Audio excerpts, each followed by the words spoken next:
murakoze Ferdinand. Mukanya n'amakuru y'imikino.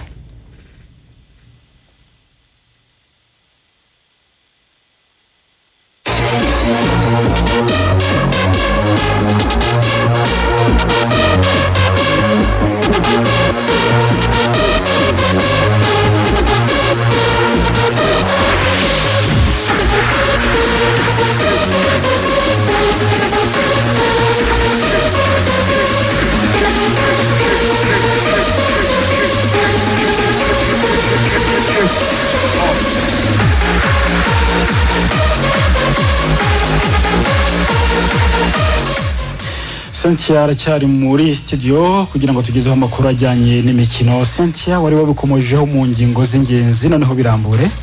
Reka tubirambure duhera muri APLFC. Byinshi cyane byatangiye kuba biyivugwamo. Witwa Janel Edin Nifat, ni umunyatuniziya w'imyaka 32, niwe wagizwe umwungiriza wa Ben Musa. Ni mu gihe cyo Ben Musa yitegura kuba agirwa umutoza mukuru wa APLFC. Uyu Janel Edin kandi yari umutoza wungirije wa Adil Elad Mohamed mbere yuko agenda, ariko kandi anatoje amakipe atandukanye nka Olympique de Beja, Club Afrique, Al Nada FC yo muri Saudi Arabia ndetse na Etoile Sportif de Metalau. Ubwo rero birateganya ko agomba kugera i Kigali mu minsi za mu masaha make ari imbere kugira ngo we yarari hanze ari muri Tunisia. Ubwo birasaba ko yongera kugaruka mbere yuko batangaza umutoza mukuru wa APLFC. By'umwihariko harabura iminsi 14 kugira ngo shampiyona yongere isukurwe phase retour. Phase retour ajya gusukurwa ariko ikibuga cya Stade General Nyamirambo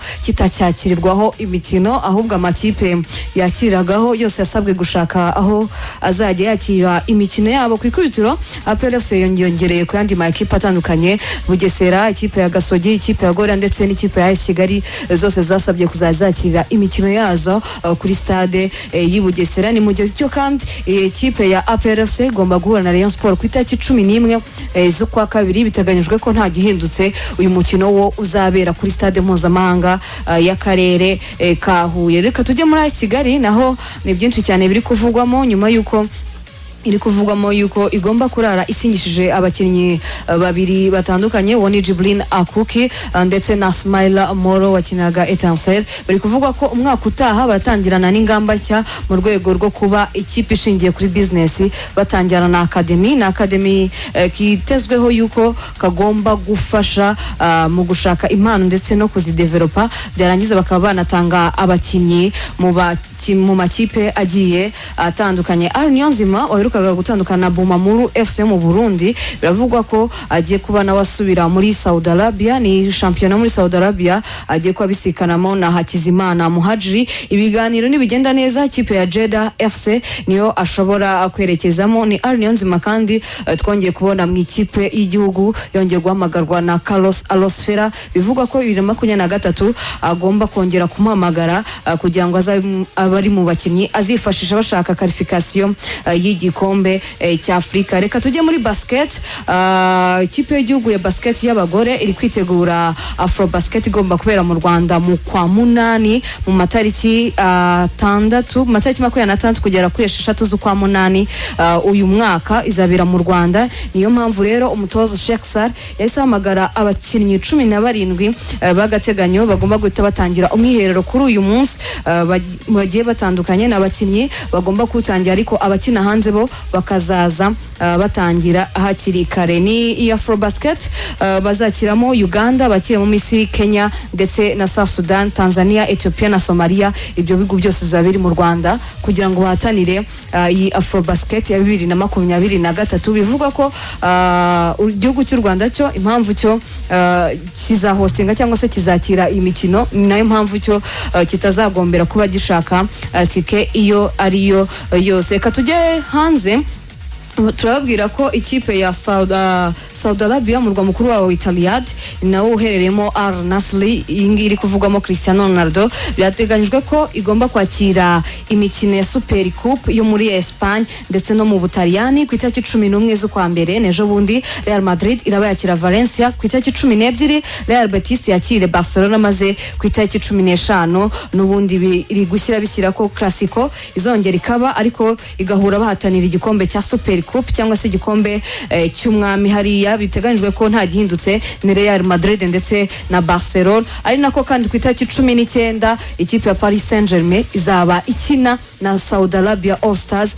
Saudi Arabia All Stars zabirimo na Cristiano Ronaldo azongera hure na Lionel Messi mu kibuga. Reka tubabwire ko mu kanya gato gashize nibwo Manchester United yamaraga gusinyisha witwa Jack Butland aje nk'intizanyo y'amezi 6 aturutse muri Crystal Palace. Aje ari umuzamu wa gatatu nyuma ya De Gea n'uwundi witwa Martel bafite aje ari wa gatatu kugira ngo aze kuba bakinira muri iki gihe cy'amezi 6 ari imbere. Gianluca Vialli twabigarutseho mu ngingo z'ingenzi amaze kuba yitaba Imana ku myaka ya 58. n'umutaliyani wagize uruhare rukomeye akiri umukinnyi ndetse ari umutoza. Yatoza Chelsea hagati y'igihumbi 1999 ndetse na 2000 ndetse kandi yakiniye amakipe agiye atandukanye yaba Chelsea ndetse na Juventus yo mu Butaliyani. Yamaze rero kuba apfa mu kanya nyuma yuko yari yarabonye noneho akazi ko kuba umukomantateur kuri Sky Italia yo mu Butaliyani. Ikindi kandi bavuga ko yazize kanseri y'urwagashya cyangwa se ibyo bita pancreatic cancer. Bivuga ko rero imiryango yose yaba sportif muri rusange bamaze kuba bafata akanya kugira ngo babashe kuba bamwunamira. Muri basket iyo ni NBA witwa LeBron James ndetse na Kevin Durant bayoboye amatora y'abafana ku bakinnyi bazakina All Star Game ya 2023. Ni All Star izaba ku itariki 19 z'ukwa 2022 bibere muri Vivint Smart Home Arena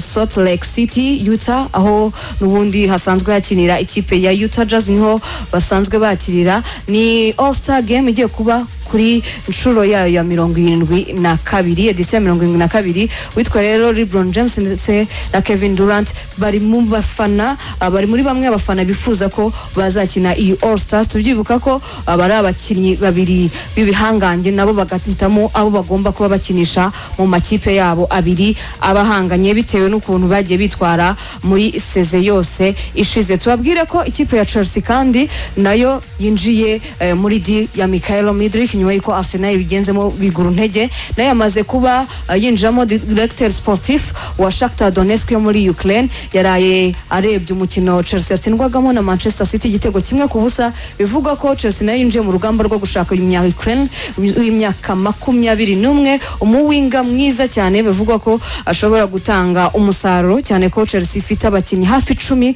bose bari muri infirmary kandi bari abakinnyi bagenderwa. Bitabaye ibyo rero Chelsea yazizanga mu mazi abira batongemo abakinnyi b'amakuru yagezwe muri sport. Urakoze cyane Cynthia, umunsi mwiza kuri twese.